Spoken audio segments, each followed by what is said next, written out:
Welcome to Electric Bike Report. My name's John. And I'm Griffin. And in this week's episode, we've got a lot to talk about today. We're going to look at some of the newest e-bike tariffs and consider their potential impact on prices. Feels like the dictionary word of the year is going to be tariff this year, sadly. It's a bad one. We're also going to take a look at a 75-mile-long trail system in Florida. Ooh, Sunshine State. Let's go check it out. That's right. And then we'll wrap things up by discussing some reasons why you might not want to consider buying an e-bike for $500. When it sounds too good to be true, it often is. But all that and more in this week's episode of the Weekly Recharge.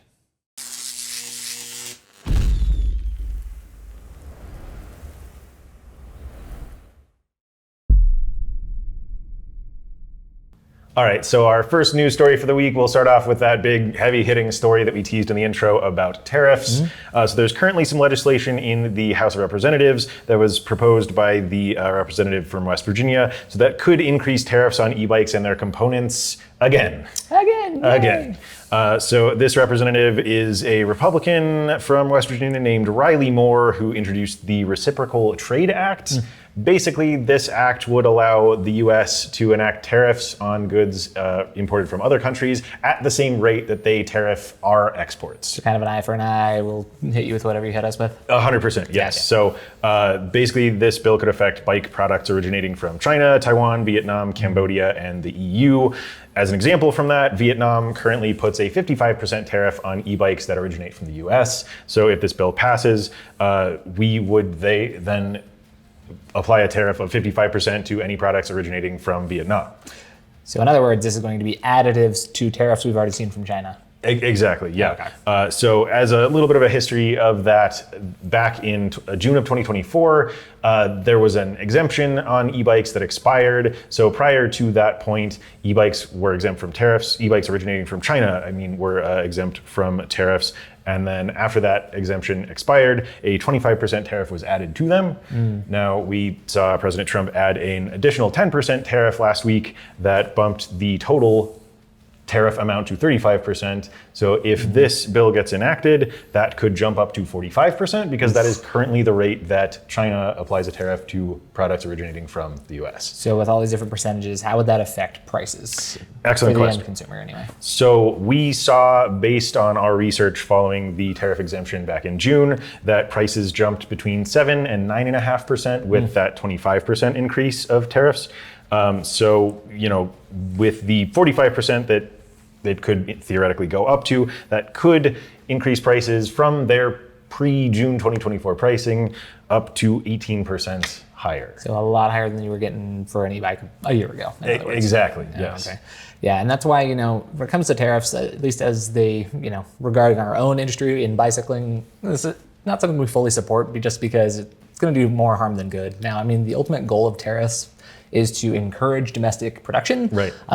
But I don't know of any domestic production that could suddenly supply all the drivetrains and brakes and batteries and frames and motors and all of those things for the e-bike industry or just for the cycling industry at large. Not at this point in time. So that just seems like it's going to be harmful. So, we would encourage you to reach out to your local representatives if you do have concerns for the bicycling industry regarding bills such as this one. Now, we have in the past heard of, some good bills that were proposed that could actually kind of appease all parties here, which was, we reported on before, the Domestic Bicycle Production Act. Correct. So that one is kind of just allowing for a runway with those tariffs, basically an exemption for 5 years for us to 10 help. years. 10 years, thank you, to help establish that manufacturing locally and stateside so that we can have that production while not suffering the lack of options in the while it ramps up. Exactly. Yeah. So. And if you support that, again, check in on that, write your representatives. We haven't heard any updates from the Domestic Bicycle Production Act recently, but fingers crossed that it's still something happens with it, or something spawns from it, like a different idea in the same vein. Right, exactly. But moving on, though, we're going to talk a little bit about helmets. Update from Fox. So really cool thing here. Their new 2025 Speed Frame Helmet Series sets new safety standards in Virginia Tech's rating system. All right. Now, for those who might not be in the know, Virginia Tech University has a huge database of helmet safety ratings. They're considered one of the authorities in this space. Yep. So Fox now has the number 1 and number 2 positions in their database of over 258 bicycle helmets. So really cool here. So it's very impressive. Yeah, the Speed Frame RS and Speed Frame Pro are ranking number 1 and number 2, while the base model Speed Frame, it's not as high in the ratings, but it's still got a 5-star overall safety rating. So really cool stuff coming from there. The RS, their top tier model helmet, no official pricing listed just yet, but that's the one with all the bells and whistles, including MIPS Integra split. Also, BOA's micro adjustable fit system for getting really precise, dialing in on your head. Just a lot of really cool stuff there. Now, these helmets, obviously we're the e-bike channel, we geek out over things. They do have the NTA 8776 safety standard. For those not in the know, that was the new Dutch standard introduced for e-bike helmets specifically, as they're just a little bit more coverage and higher impact forces. So higher speeds, higher impact. Yep. Exactly, Makes all sense. that. So this is really pretty cool to see Fox just kind of go above and beyond. It was a whole point better in their rating system than the previous number one. So really cool stuff. Can't wait to see it in person. Yeah, if you're looking to protect your noggin, that's definitely looks like a good option. I know we both ride with Fox helmets. I was gonna say I currently have a Fox helmet as my daily driver. I really like it a lot. I think it's comfortable. It's gonna have really good features on this next one too. Like you can clip in like your sunglasses and stuff to it. Some better ventilation. So a lot of really cool stuff coming from Fox. Right on. All right, next up we have another story kind of related to tariffs and imports. Actually, something related to a subject we talked about in episode 8 of the weekly show here.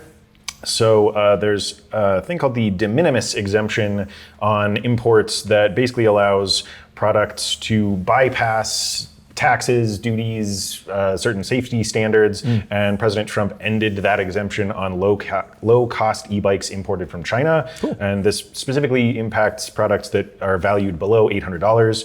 So to pull a quote from this article, the exemption allows products to enter the U.S. duty-free and with less regulatory oversight and without certificates of compliance. Also, they can be sold well below market cost because no duties, federal, state, or local taxes are collected.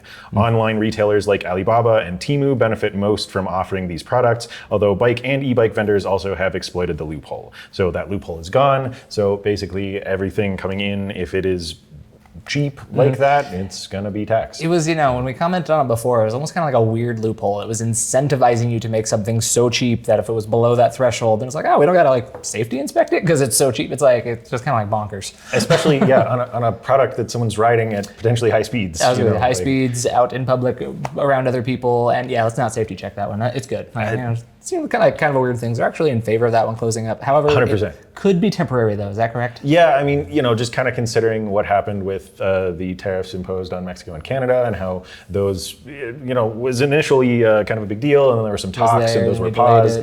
So it's not set in stone 100%. It may change, but fingers crossed. We'll see what happens with some time. Yeah, cool. All right, and then for our last article here, so the UK was considering doubling the power of their e-bikes, but it looks like they're not going to be going through with it. Bummer. So this comes to us from Electrek. So the article kind of details how e-bikes over in the UK, right now they're only allowed motor wattage of 250 nominal watts and speed limits of 25 kilometers per hour, which is 15.5 miles per hour for us here in the States. So they did kind of kick around the idea of doubling that and getting a little bit more just power, though. I don't think it was related to speed at all. Yeah, not speed, and they actually took it to a vote, and surprisingly, the vote was actually very close, split 50-50, but the bicycling groups over there actually opted in favor of the 250 watt limit. So I feel like that would be the opposite outcome here in the States. If we talked about lowering that limit, I don't think it'd be split. There would be outrage. There would probably be some outrage. I mean, even some people don't like the 750 watt limit we have now, but it kind of just reflects a little bit, different mindsets of here in the States versus, over there. Different infrastructure, different infrastructure. They're all, I think they emphasize it more for just helping you get started and going, and then just kind of going from there. Whereas, here in the States, we like to go a little over the top. We got to go a little bit faster, be active too, but a little bit more giddy up and go on our bikes. Makes a lot of sense. Yeah. All right, let's take a look at some of the best finds on the internet this week in the world of bikes. John, what do we got? Let's take a look here from Instagram. Our first one is from Matka Natahu and Omnium. Girl power. There we go. Girls do just want to have fun. Get them started early. They're having a blast. That's a good day trip. Ooh, nice. Vineyards. They got some good food. Some cool places. And taking a nap. Sleepy kids, little power nap, then back on the road. I wish I could sleep while riding any bike sometimes. Same. Man, I want to go on a vacation to wherever this is. Somewhere in Europe. It's looking European. Yeah. That language is not English over here in the caption. That's definitely true. Yeah. This is cool. Oh, down log, no problem. Teamwork, getting around it. Nice. Yeah, good find. Okay. And we got goods.guru on Instagram. Just use your arms. Got a rechargeable, turn signals maybe? Looks like it. Blinky, blinky. No hand signals for this person. Yeah. They're going A remote. little remote, that's cool. That's kind of cool. Does that go on the handlebar? I'd assume. I often critique e-bikes that don't have things like that, so there you go. Okay, I was gonna say both hands on the handlebar, keep things a little more stable. That's right. Oh, cool, I like it. All right, and moving on, our next one is from Bike Bulk. What is that? Ooh, we got those oblong. That's interesting. Is this beneficial? Is this... We're doing it for the sake of doing it? They want to ask, or they want to know what our opinions are. My opinions are... You're not How opinion. does it work? I'm not opinion, but... I don't get it, but it's cool. I kind of like this comment. Hello, what can I add to my bike that will cause more vibration? Very For true. those who don't want a smoother ride and want to add some bump to it. Maybe it keeps your tension. Who knows? Who knows? Well, okay, next up, RNMF Flagstaff. Nice What do we got suspension here? seat post. I like the shop. Good lighting back there. Okay. Set it at the right angle. Ooh, Squishy. I Just like put a it. couch at that point. was That's a gonna say- good comment. That thing is going to be all sorts of plush.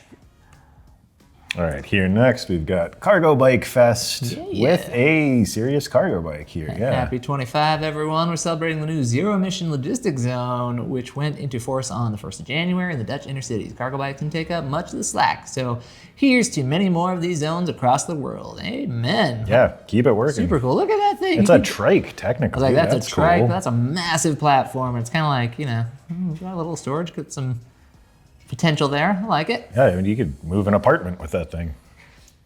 All right. Ooh, what do we have here? Rhino Watt Global.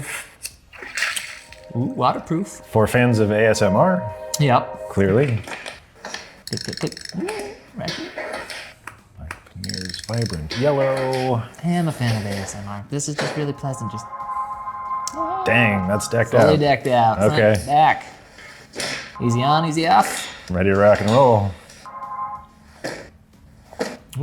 Oh, carrying them all too. Oh man.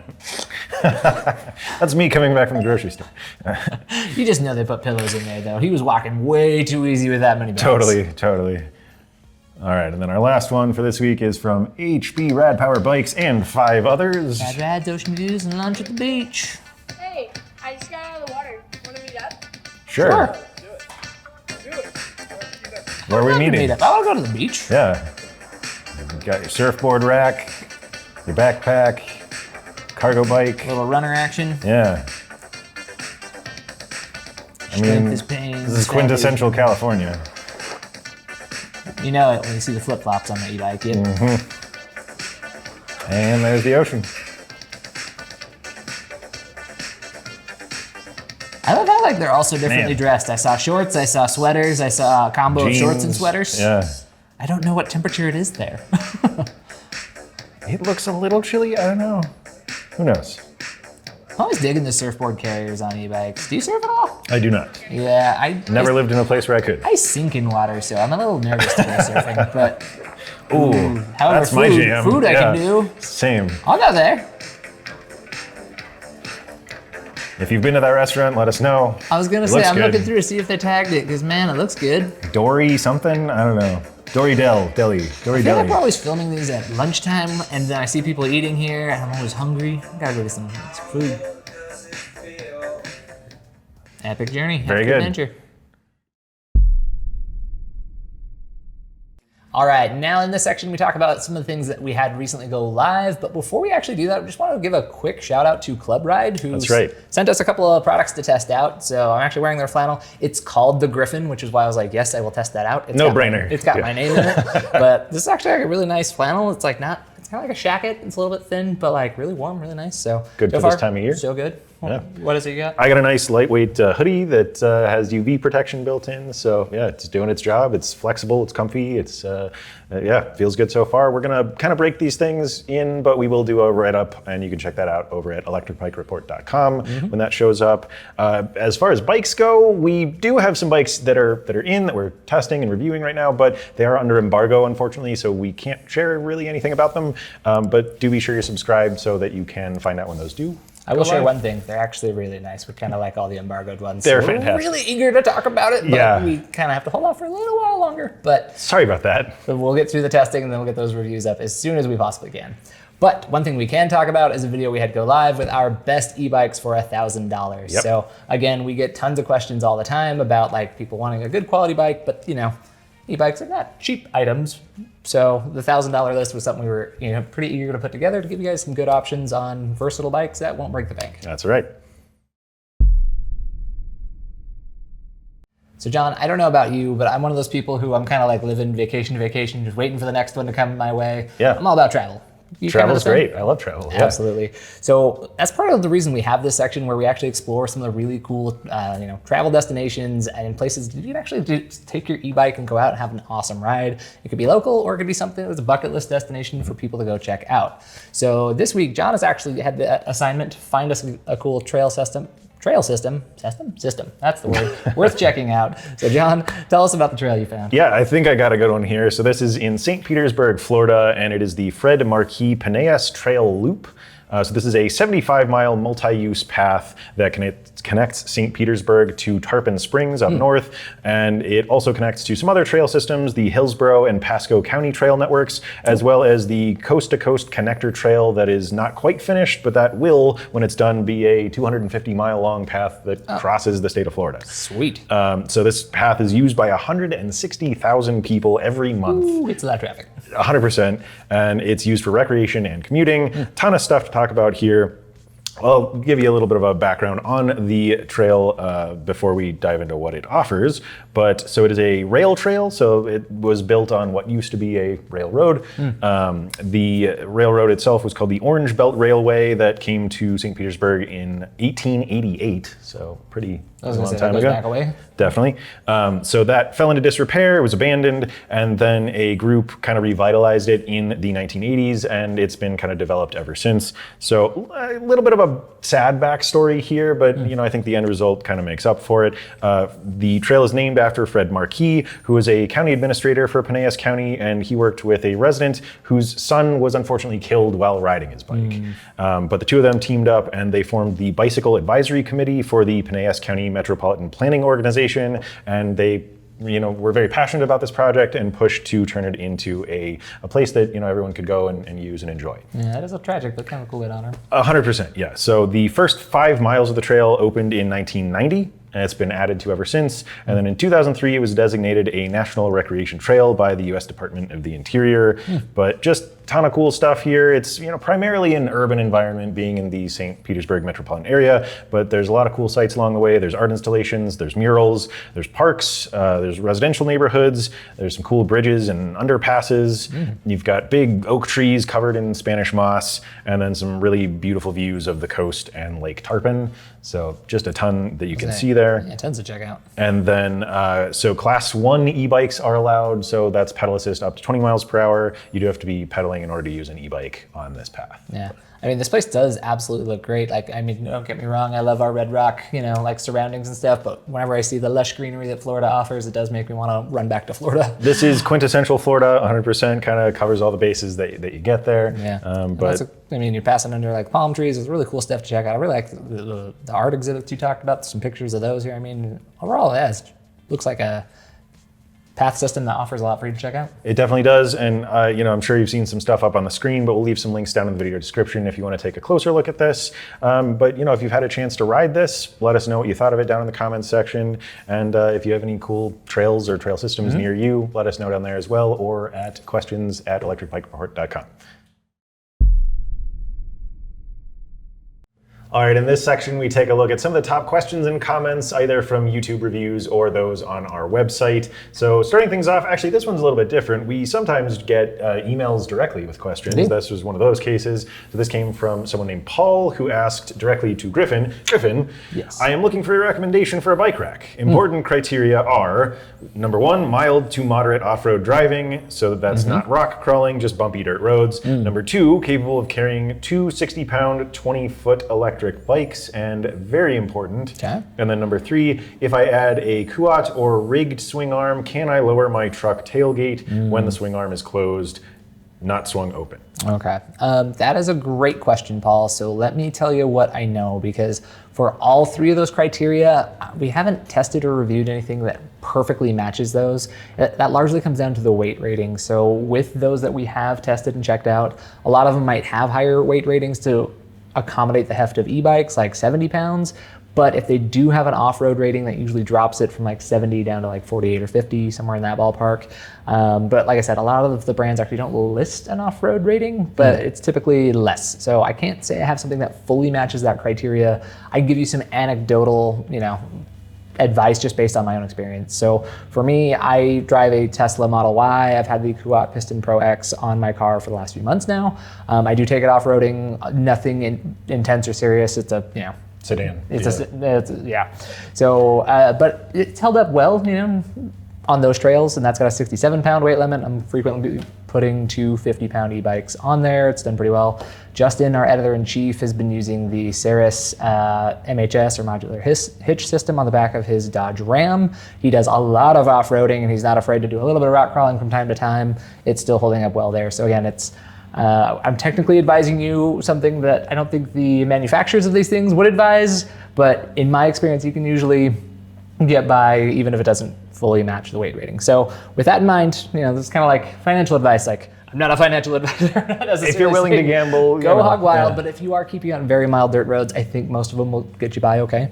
But moving through some of the other criteria you had there, so for 20-inch tires and carrying 60 pounds, those are pretty easy. Regarding the Kuat swing arm, the variable at play here is going to be just how much clearance you have between your hitch and your tailgate when it is fully brought down. I can't answer that for you without knowing the truck, so you might have to do a little bit of measuring here, but at least I know in the case of the Kuat, that one doesn't seem to raise it up at all. So it does just kind of like slot in like normal, and then you slot the rack into the swing arm. So that one you should be fine to be able to lower your truck bed, but again, that's gonna just largely depend on the clearance you have from hitch to tailgate. So hopefully that's something to get you started. I do like the Kuat one, and then I know they have the swing arm, so definitely take a closer look into that. A lot of good advice. So this question is from Matt7470 on the best e-bikes for 2025. He says, I'd really like to see a best e-bikes under $500. There's a ton on Amazon in this range, but we need a good comparison review. And then one of the responses in the comments was from SD5458, who says, they're all garbage. I don't blame you for not knowing that, but don't try to spread this as gospel and mislead other potential buyers.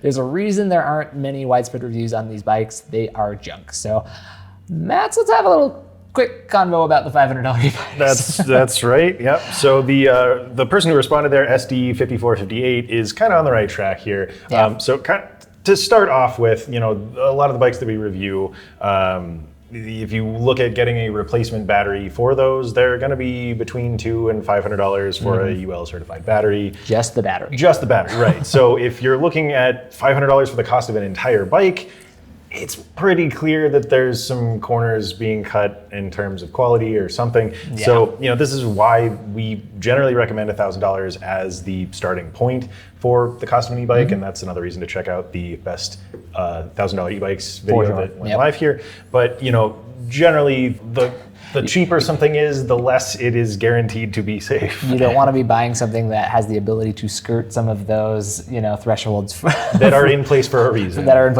Yeah. So kind of like to come back to it. I mean, the overall is just we don't actually recommend buying a $500 e-bike. There's a reason we don't review those Amazon ones. 100% true. Yep. Moving on, a question on the Best Electric Tricycles article on our website. This comes from a reader named Jim. He says, I'm going to buy an E-Trike in 2025. My biggest concern is stability and comfort for a tall rider. I am 6'3". You mentioned the specs for height on all these models, but no comment on how comfortable or stable they are in real life. Are any of your testers tall? And if so, what was their experience? Yeah.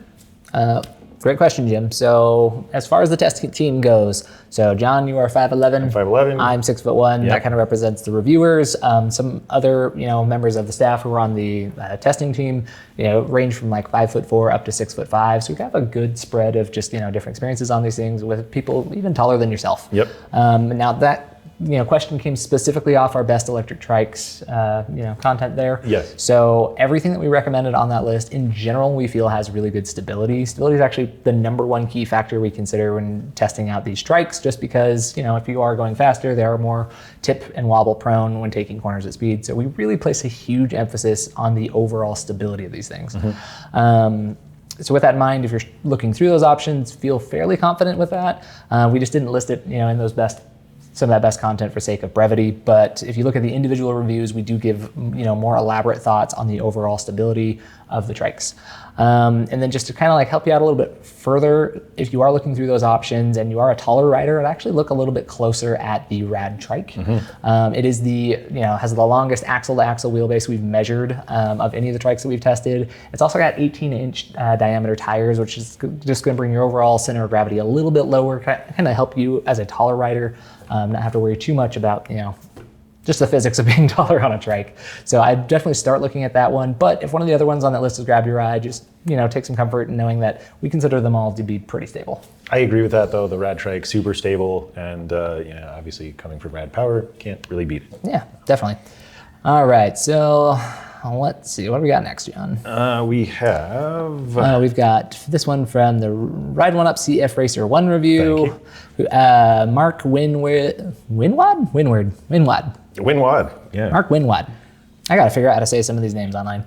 How does the smoothness of the motor application compare to the Roadster V3 since the latter has a torque sensor? Good question. That is a good question. So the CF Racer with its cadence sensor, it's super smooth and responsive. It feels very natural just because it's a 250 watt motor, so it's not overpowering your own effort there. But just naturally, the Roadster V3 is going to feel more responsive and a little bit smoother. It also feels more powerful. I wouldn't say that it overpowers the ride. You are still getting that active experience, but you just feel a little bit more behind you when you're riding, and definitely a bit more power for tackling hills there. So if you're looking for a lighter level of pedal assist and a little bit more of a natural feel, you might want to go with the CF Racer. But if you want something that's a little bit more powerful, a little bit more adaptive to your pedaling, the Roadster might be better for you. Yeah, great advice on that. And then next up from the, Electric XP 3.0 versus Ride 1 Up Portola versus Velotric Fold 1 comparison video on YouTube. Three-way showdown. That's right. This was from Josie Moto, who says, I am a heavy older person. All of these bikes have something I don't want, which is the front suspension fork. I have owned several bikes with front suspension forks, and the forks are all mushy, and the bike dives under heavy braking. I weigh 275 pounds. I find it strange that Electric offers their top of the line Electric 1 without the suspension fork and 750 watt motor, yet I don't see the 3.0 even offering that combo. The 1 is simply too expensive for my budget, as nice as it is. Are there any bikes in this class with a 750 watt motor and a non-suspension fork? And yes, I'm aware the suspension fork can be locked, but why have the additional weight and added maintenance when it's not wanted? Good question. That is a very good question. And to just really quickly before I get to the answer, Kindred Spirit, thank you so much. I say all the time, some people, when we review bikes that don't have a suspension fork, people get mad and I often say, I don't feel it's needed on all models. But so I feel where you're coming from, Josie Moto. So since you were asking that question on a review that had 3 different folding bikes going head to head, I'm kind of assuming you're looking into something more in the folding bike vein. Right. So with that recommendation in mind, I would actually steer you towards the Rad Expand 5s, not the Plus, which does have a fork, but the older model, which does have a rigid fork. It's just a really good bike. It's got very good handling. As a matter of fact, the Rad Expand is what we kind of consider kind of the gold standard. Kind of the gold standard amongst folding bikes for handling. That BMX handlebar really just changes the game. Yeah. But it does have a 750 watt motor. It's got plenty of power. It's got really good utility with those fatter tires on there. I think it's a model worth taking a closer look at.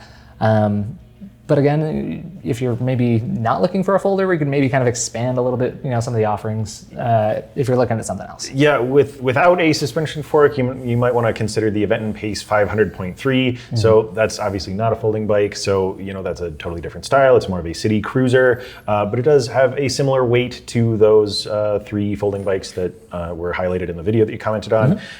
That bike is rated to carry 300 pounds, and it's currently priced at right about $1,600.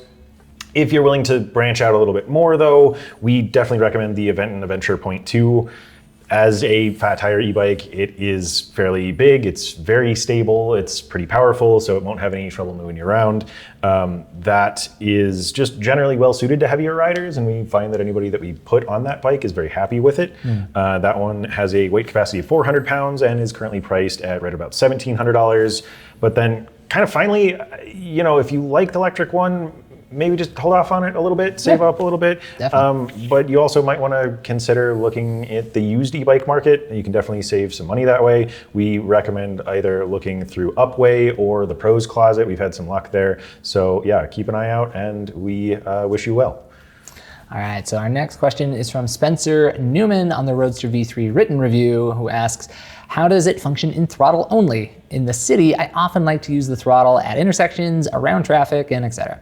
I never use exclusively throttle, but for a block or two, I often like to do on other models. Can the V3 handle a few blocks at a time on throttle only?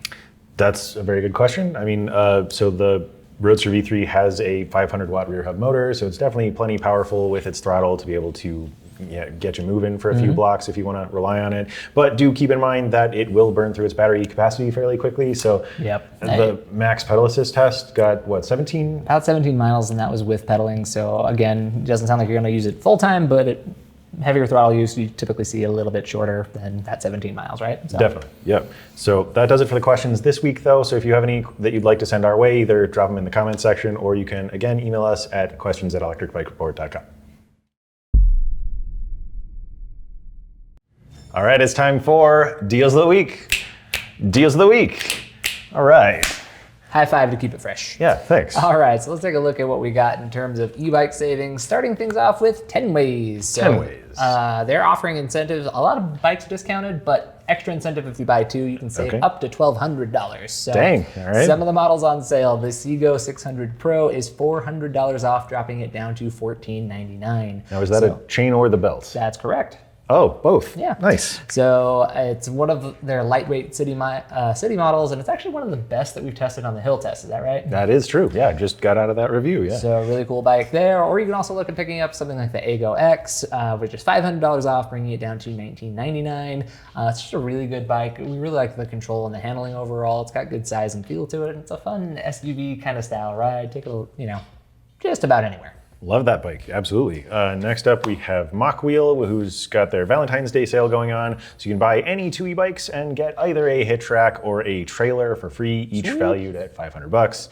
Love it. They've also got some sales on accessories going on. So with the purchase of any e-bike, you have a couple of different options, either a basic accessory pack with 5 accessories, and that is an additional price of $50, or there's a deluxe pack that has 10 accessories that can be picked up for $99.99. And then you can also get an extra battery or power inverter for $199, but that specifically excludes purchases of the Mesa Lite. Okay.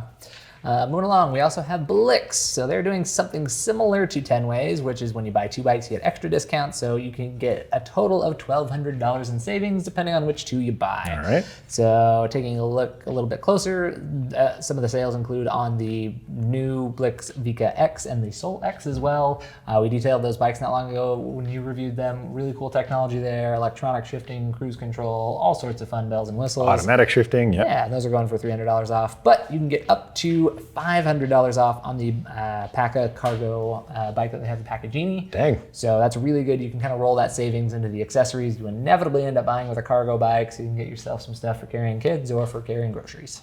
Sounds like a good one. Yeah. And then rounding things out is a sale from Rad Power Bikes. A couple deals going on. So there's $300 off the Radwagon 4, plus a free caboose package that gives you a total of $479 in total value. Nice. And then that is down to just $14.99.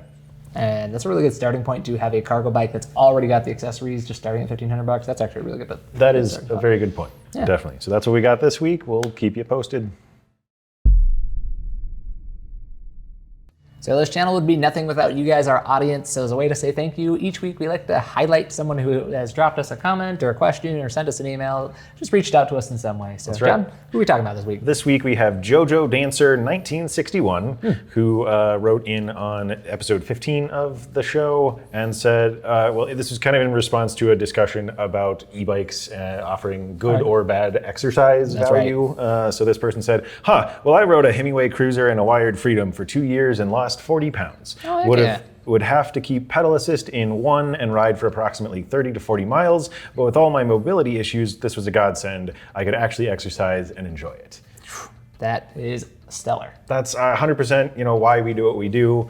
We love e-bikes for that reason as well, and we're just really happy to see you get such good use out of it, especially if you do have some mobility issues. I was gonna say congratulations on dropping that weight and just getting out and enjoying some more stuff, and I'm kind of right there with you. Like, they kind of do feel like a godsend sometimes. You can get some exercise without just feeling totally gassed all the time. Yeah, you can choose your level of effort, which is great. So if you want to be featured in this segment, again, make sure you drop us a line, and we look forward to talking about you. So thank you so much for watching this episode and following along. And don't forget to share, with friends, family, or anyone else interested in e-bikes. Help us to grow it and make it, bigger and spread through the YouTubes. That's right. We look forward to hearing from you, but we'll see you next week on the Weekly Recharge.